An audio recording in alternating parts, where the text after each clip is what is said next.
अमेठी शारदीय नवरात्र का आज पहला दिन। शारदीय नवरात्र के पहले दिन जिले के सभी प्राचीन शक्तिपीठ देवी मंदिरों पर सुबह से मां भगवती का दर्शन पूजन को लेकर मंदिरों पर लगी श्रद्धालुओं की लंबी। जिले के शक्तिपीठ मां कालिकन धाम, आहोरवा भवानी धाम, शमसेरियन धाम, दुर्गन भवानी व दक्षिणेश्वर काली मंदिर व बड़ी दुर्गा काली मंदिर पर दर्शन को लेकर पहुंच रहे हैं श्रद्धालु।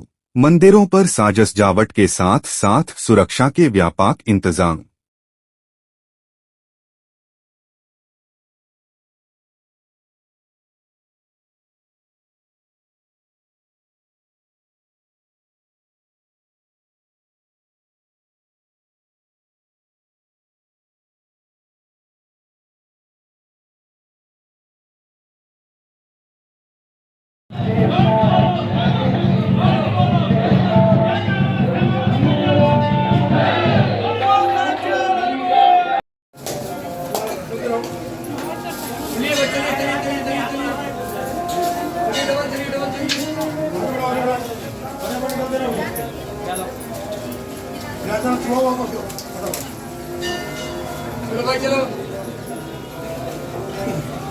चलो हाँ महाराज हो गया।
महाराज जी, आज से नवरात्र शुरू हो रहा है। इस बार नवरात्र में क्या खास है और यहाँ पर कैसे लोगों का उत्साह देखने को मिल रहा है? ये माँ भगवती का परम सिद्ध स्थान कालिकन धाम के नाम से जाना जाता है। वेदों में, शास्त्रों में माँ की कथा वर्णित है। देवी भागवत में, सुख सागर में, श्रीमद् भागवत में, कालिका पुराण में 9वें स्कंद के 3रे अध्याय में कथा मिलती है कि मन सुत सरियाज के भई सुकन्या एक, तीसरे में रेखड़ कथा वर्णों सहित विवेक। ये महर्षि च्यवन जी की तपस्थली रही है। यहाँ से जितनी दूरी पर उत्तर में सरयू जी हैं, उतनी दूरी पर दक्षिण में गंगा जी हैं। गंगा सरजू योर मध्य अमेठी जनपदांतर्गते अमृत कुंड विराजिता। अमृत कुंड पर माँ भगवती विराजमान है। ये महर्षि च्यवन जी की तपस्थली रही है।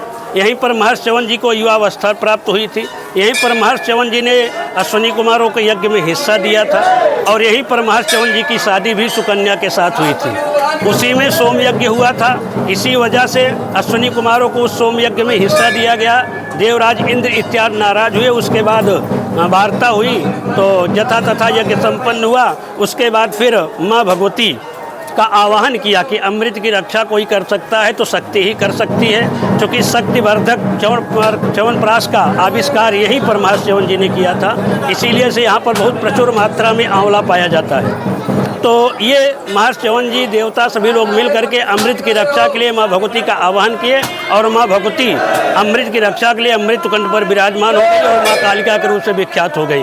इस बार नवरात्रि गुरुवार को लग रही है। नौका पर सवार होकर के माँ आ रही हैं और माँ इस बार नौका पर सवार होकर के आ रही हैं सभी भक्तों की मनोकामना पूरी करने के लिए। फलों से माँ का श्रृंगार किया गया, जिसके दर्शन से अभीष्ट फल की प्राप्ति होती है।